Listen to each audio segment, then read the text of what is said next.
नमस्कार। अपेक्षा मीना, सह आचार्य संस्कृत, राजकीय कला महाविद्यालय चिमनपुरा। प्रिय विद्यार्थियों, आज के इस ई व्याख्यान में आप सभी का हार्दिक स्वागत है। आज हम BA पार्ट 3 प्रथम प्रश्न पत्र के अंतर्गत भगवत गीता का अध्ययन करेंगे। इससे पूर्व के वीडियो में मैंने भगवत गीता के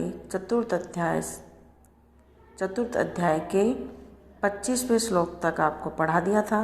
आज हम उसी क्रम को आगे बढ़ाते हुए चतुर्थ अध्याय के 26वें श्लोक से प्रारंभ करते हैं। तो फिर अध्ययन करना प्रारंभ करते हैं।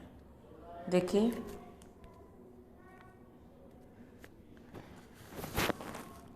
श्रोतादीनि इंद्रियाणि अन्ये संयम अग्निषु जुह्वति शब्द आदीनि विषयानि अन्ये इंद्रियाणि अग्निषु जुह्वति।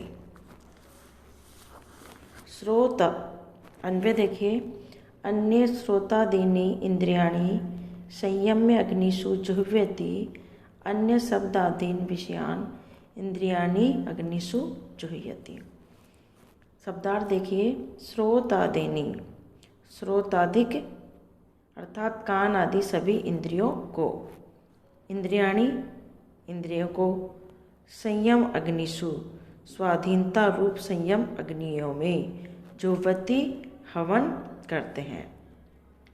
शब्द आदीन विषयान, शब्द आदीन शब्द आदिक विषयों को, इंद्रिय अग्निषु इंद्रिय रूपी अग्नियों में जुह्वति हवन करते हैं। अब देखिए, अन्ये श्रोतादीनि इंद्रियाणि संयम्य अग्निषु जुह्वति।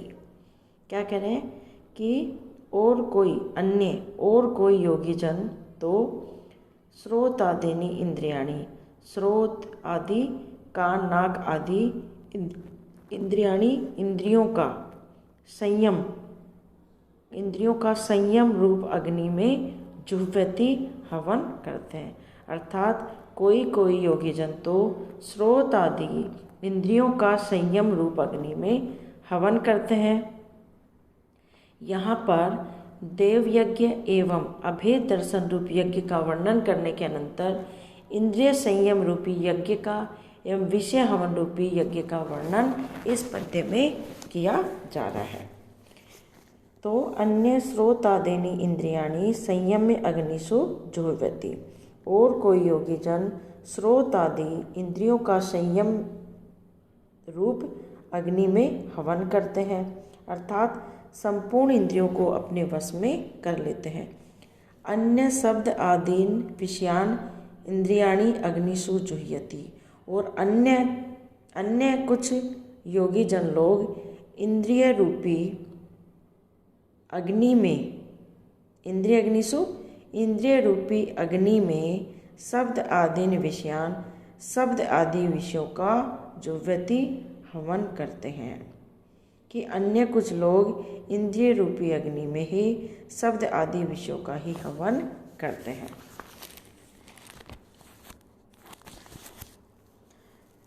देखिए, संयम रूपी अग्नि में श्रोत आदि इंद्रियों के हवन करने का अर्थ है समस्त इंद्रियों को अपने वश में कर लेना, उनकी स्वतंत्रता को मिटा देना, उनमें मन को विचलित करने की शक्ति न रहने देना तथा उन्हें सांसारिक भोगों में प्रवृत्त होने न देना। शब्द आदि विषयों को इंद्रिय रूपी अग्नि में हवन करने का तात्पर्य है वश में की हुई एवं राग द्वेष से रहित इंद्रियों के द्वारा वर्ण आश्रम और परिस्थिति के अनुसार योग्यता से प्राप्त विषयों को ग्रहण करके उनको इंद्रियों में विलीन कर देना। अर्थात उनका सेवन करते समय या दूसरे समय अंतःकरण में या इंद्रियों में किसी भी प्रकार का विकार उत्पन्न करने की शक्ति को न रहने देना। संयम जो है, संयम की जड़ जमी रहने से जीवन वृक्ष सदा हरा भरा रहता है। आत्मा रूपी रथ की विजय के लिए संयम एक प्रमुख साधन होता है। संयम से योग की साधना का प्रारंभ होता है। ध्यान धारणा और समाधि तीनों के योग को संयम कहा गया है। संयमी पुरुष अपने कर्म से इंद्रिय यज्ञ करता रहता है। अगला देखिए,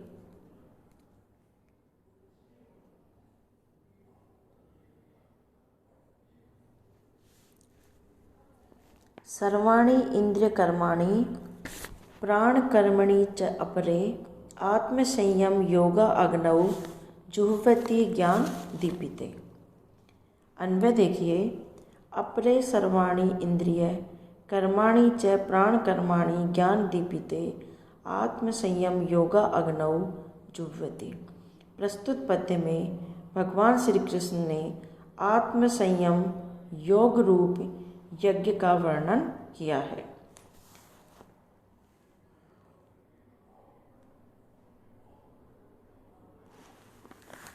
शब्दार्थ देखिए, सर्वाणि संपूर्ण, इंद्रिय कर्माणि इंद्रियों की चेष्टाएं, प्राण कर्माणि प्राणों के व्यापार, अपरे अन्य योगीजन, आत्मसंयम योगाग्नो आत्मसंयम रूप योग अग्नि में, जुह्वति का क्या अर्थ है? हवन करना, ज्ञान दीपिते ज्ञान द्वारा प्रदीप्त की हुई। अब देखिए, तो यहाँ पर भगवान श्री कृष्ण अर्जुन से आत्मसंयम योग रूप यज्ञ का वर्णन करते हुए कह रहे हैं कि हे अर्जुन, अपरे दूसरे योगी जन तो सर्वाणि इंद्रिय कर्माणि च प्राण कर्माणि कि दूसरे योगी जन तो इंद्रियों की संपूर्ण क्रियाओं को तथा प्राण कर्माणि प्राणों की समस्त क्रियाओं को ज्ञान दीपिते ज्ञान से प्रकाशित आत्मसंयम योग अग्नि में जुह्वति हवन किया करते हैं। कि हे अर्जुन, दूसरे अन्य योगी जन तो इंद्रियों की संपूर्ण क्रियाओं को और प्राणों की समस्त क्रियाओं को आत्मसंयम योग रूपी अग्नि में हवन किया करते हैं। देखिए, यहाँ पर आत्मसंयम योग से तात्पर्य समाधि की अवस्था से है। उस समाधि योग को यज्ञ का रूप देने के लिए उसके साथ अग्नि शब्द का समास किया गया है। प्रस्तुत पद्य में पतंजलि प्रणीत योग्य पद्धति का निर्देश किया गया है। पतंजलि के योग सूत्र में आत्मा को प्रत्यगात्मा एवं परग आत्मा कहा गया है। जब तक जीवात्मा विषयासक्त रहता है तब तक उसे परगात्मा कहा जाता है। पतंजलि योग दर्शन देह में स्थित प्राण की संपूर्ण क्रियाओं को वश में करने की विधि सिखाता है, जिससे ये सब प्राण क्रियाएं विषयासक्ति से जीवात्मा के शुद्धिकरण में सहायक हो जाए। इस योग पद्धति के अनुसार प्रत्यगात्मा ही परम लक्ष्य है। यह प्रत्यगात्मा प्राकृतिक क्रियाओं का प्रत्याहार है। अगला देखिए,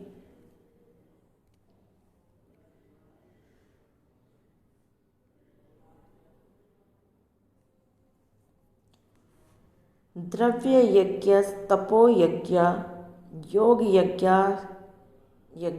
तथा अपरे स्वाध्याय ज्ञान यज्ञाश्च यतयः संसित वृता।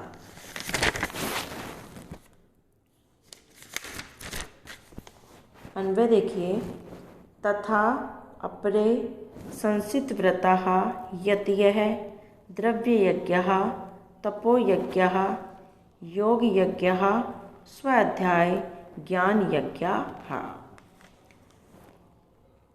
शब्दार्थ देखिए, द्रव्य यज्ञ, तपोयज्ञ, योग यज्ञ, अपरे अन्य, स्वाध्याय ज्ञान यज्ञ, स्वाध्याय रूप ज्ञान यज्ञ, यतीय प्रयत्नशील योगी जन, एवं संसित व्रता का अर्थ है तीक्ष्ण व्रत नियमों से युक्त। प्रस्तुत पद्य में द्रव्य यज्ञ, तप यज्ञ, योग यज्ञ तथा स्वाध्याय रूपी ज्ञान यज्ञ के विषय में उपदेश दिया गया है। देखिए, तथा अपरे संसित व्रता, तथा अपरे कई योगीजन, तथा अपरे कई योगीजन संसित व्रतः यत्य द्रव्यज्ञ तपोयज्ञ योग यज्ञ स्वाध्याय ज्ञान यज्ञ, अर्थात कई अपरे तथा कई जो योगीजन है वह द्रव्य संबंधी दृढ़ व्रतधारी यति लोग, द्रव्यज्ञ लोक सेवा में द्रव्य लगाने वाले, द्रव्य संबंधी यज्ञ को करने वाले हैं। तपोयज्ञ, और कितने ही तपोयज्ञ तपस्या रूप यज्ञ को करने वाले हैं। योग यज्ञ, और कितने ही जो यति लोग हैं वह योग यज्ञ योग रूप यज्ञ को करने वाले हैं। और कितने ही स्वाध्याय ज्ञान यज्ञाश्च, कितने ही अहिंसा आदि तीक्ष्ण व्रतों से युक्त यत्नशील पुरुष, यत्नशील पुरुष स्वाध्याय रूपी ज्ञान यज्ञ को करने वाले हैं। दोबारा देखिए, कई पुरुष, इसी प्रकार कुछ पवित्र और दृढ़ व्रतों को धारण करने वाले पुरुष द्रव्य संबंधी यज्ञ को करने वाले हैं, कुछ तपस्या रूपी यज्ञ को करने वाले हैं, कुछ योग रूपी यज्ञ को करने वाले हैं, और कितने ही अहिंसा आदि तीक्ष्ण व्रतों से युक्त यत्नशील पुरुष स्वाध्याय रूपी ज्ञान यज्ञ को करने वाले हैं। सत्य और व्रत यज्ञों के प्राण हैं। यत्न और दृढ़ता से व्रत पालन करने वालों का तेज दिन प्रतिदिन बढ़ता रहता है। तो यहाँ बताया जा रहा है कि सावधान होकर हार्दिक प्रयत्नों से व्रतों की रक्षा करने वाले यज्ञों के अमृत को प्राप्त करते हैं। कुछ दृढ़ व्रती लोग द्रव्य यज्ञ करते हैं। द्रव्य यज्ञ का अर्थ होता है सच्चाई और परिश्रम से उपार्जित द्रव्यों को जनता जनार्दन की सेवा में पुण्य कर्मों में लगाते हैं। द्रव्य यज्ञ को सभी युगों में महत्व मिला है। गृहस्थ आश्रम में सुख सद्भावना और यज्ञ भाग बढ़ाने का सबसे सरल साधन द्रव्य यज्ञ ही है। कुछ लोग योग यज्ञ करते हैं। तप यज्ञ से जीवन सहनशील और शक्तिशाली और तेजस्वी बनता है। योग जो है अत्यंत व्यापक और दिव्य शब्द है। योग का अर्थ है संयम, जोड़ मेल एवं युक्ति। तो इस प्रकार कुछ लोग योग रूपी यज्ञ को करते हैं। योग के 8 प्रसिद्ध अंग होते हैं: यम, नियम, आसन, प्राणायाम, प्रत्याहार, धारणा, ध्यान और समाधि। तो इस प्रकार यहाँ पर बताया गया है कि कुछ लोग द्रव्य यज्ञ, कुछ तप यज्ञ, कुछ योग यज्ञ और कुछ स्वाध्याय रूपी ज्ञान यज्ञ। स्वाध्याय जो है वह मनुष्य का श्रेष्ठ मित्र है। स्वाध्याय से दुखों में शांति और शांति में विकास के साधन नित्य मिलते हैं। स्वाध्याय यज्ञ से ज्ञान और विद्या दोनों ही सुरक्षित रहती है। मानव समाज की उन्नति के लिए ज्ञान यज्ञ अत्यंत प्राचीन काल से प्रचलित है। ज्ञान के बिना मुक्ति नहीं होती। ज्ञान का उतना ही महत्वपूर्ण स्थान है जितना शरीर में आँखों का होता है। अगला देखिए,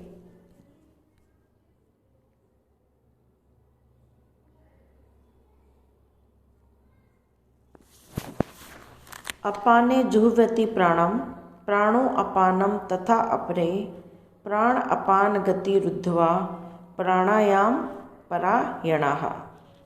प्रस्तुत पद्य में भगवान श्री कृष्ण ने प्राणायाम रूपी यज्ञ का वर्णन किया है।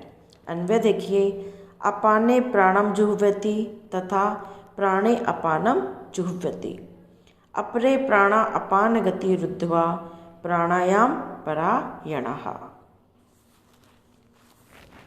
देखिए, यहाँ पर प्राणायाम रूप यज्ञ का वर्णन करते हुए भगवान श्री कृष्ण अर्जुन से कहते हैं, अपाने प्राणम जुह्यति, कि दूसरे कितने ही योगी जन अपाने प्राणम जुह्यति, अपाने अपान वायु में, प्राणम प्राण वायु को जुह्यति हवन करते हैं, तथा वैसे ही कितने ही अन्य योगी जन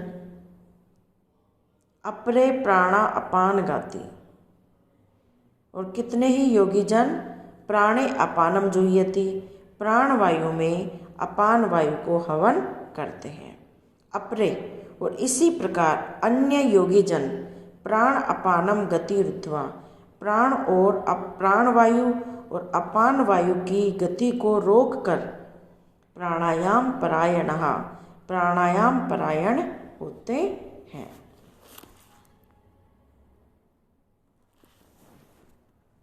तो यहाँ पे क्या कह रहे हैं कि कुछ योगी जन अपान वायु में प्राण वायु का हवन करते हैं, कुछ योगी जन प्राण वायु में अपान वायु का हवन करते हैं, और कुछ ऐसे योगी जन भी हैं जो प्राण और अपान दोनों प्रकार की वायु को रोककर प्राणायाम परायण होते हैं।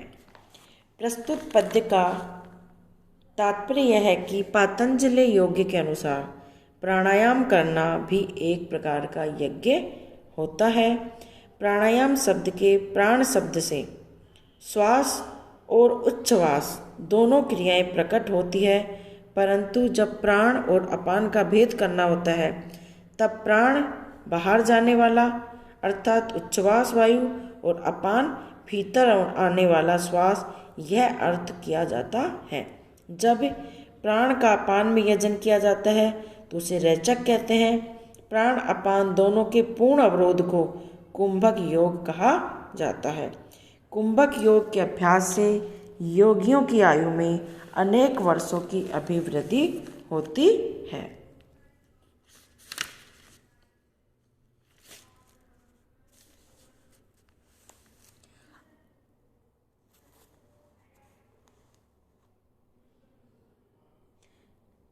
अगला देखिए,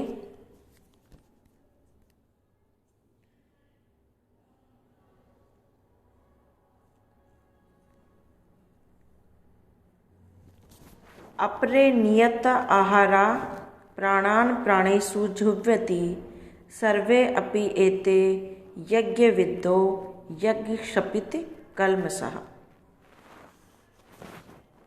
अन्वय देखिए, अपरे नियत आहारः प्राणान प्राणेषु जुह्वति यज्ञक्षपित कल्मषः, एते सर्वे अपि यज्ञविदः।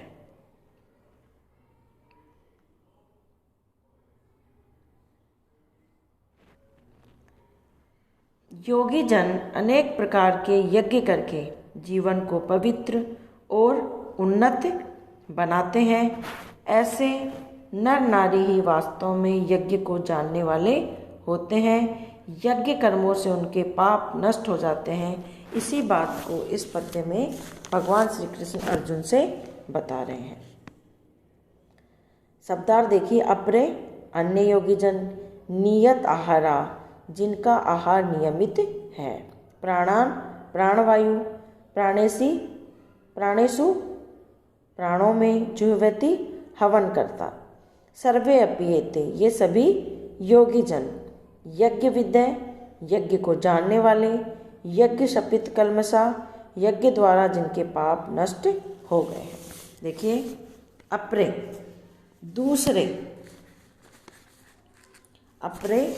दूसरे योगी जन, नियत आहारा प्राणान प्राणेषु जुह्वति, कुछ योगी जन नियत आहारा आहार को नियमित करके, नियत आहारा नियमित आहार करने वाले, प्राणान प्राणेषु जुह्वति प्राणों का ही प्राणों में हवन किया करते हैं। क्या कह रहे हैं कि कुछ योगी जन जो दूसरे प्रकार के योगी जन हैं, जो कि नियमित आहारा जिनका आहार नियमित है, ऐसे नियमित आहार करने वाले प्राणों का प्राणों में ही हवन किया करते हैं। सर्वे अपि एते, ये सभी योगी जन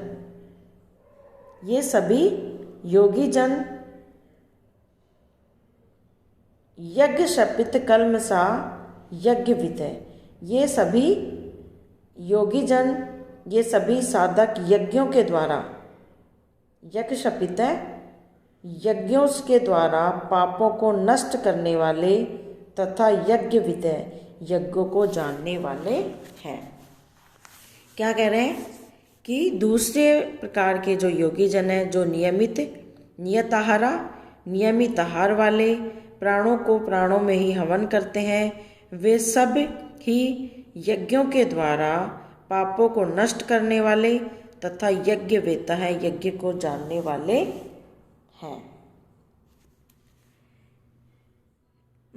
क्या कह रहे हैं कि दूसरे प्रकार के योगी जन जो नियमित आहार करने वाले हैं, प्राणों को प्राणों में हवन करते हैं, वे सभी इन यज्ञ के द्वारा सभी प्रकार के जिनके पाप नष्ट हो जाते हैं, पापों को नष्ट करने वाले हैं और यज्ञों को जानने वाले हैं। तो क्या कहना चाह रहे हैं कि नियमित आहार सब शुद्धियों और सुखों का मूल स्रोत है। भोजन समय पर मिले, पवित्र हो और हल्का हो तो स्वास्थ्य कभी साथ नहीं छोड़ता। इंद्रियां इधर उधर नहीं दौड़ती और मन भी आज्ञाकारी बना रहता है। नपे तुले और नियमित आहार का मन पर जितना प्रभाव पड़ता है उतना और किसी चीज़ का नहीं पड़ता। सात्विक भोजन अंतःकरण को पवित्र करने वाला कहा गया है। तो इस प्रकार इस यज्ञ के लिए प्राणों के भोजन अर्थात वायु को नियमित रखना आवश्यक है। शुद्ध और नियत वायु के भोजन से प्राणों को बल मिलता है।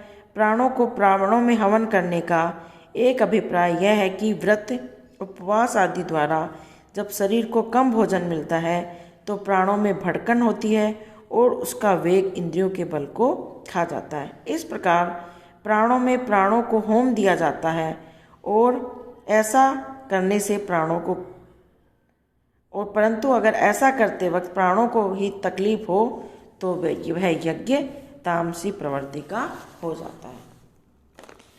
तो बच्चों, आज इतना ही। अगले वीडियो में पुनः आपसे भेंट होगी। धन्यवाद।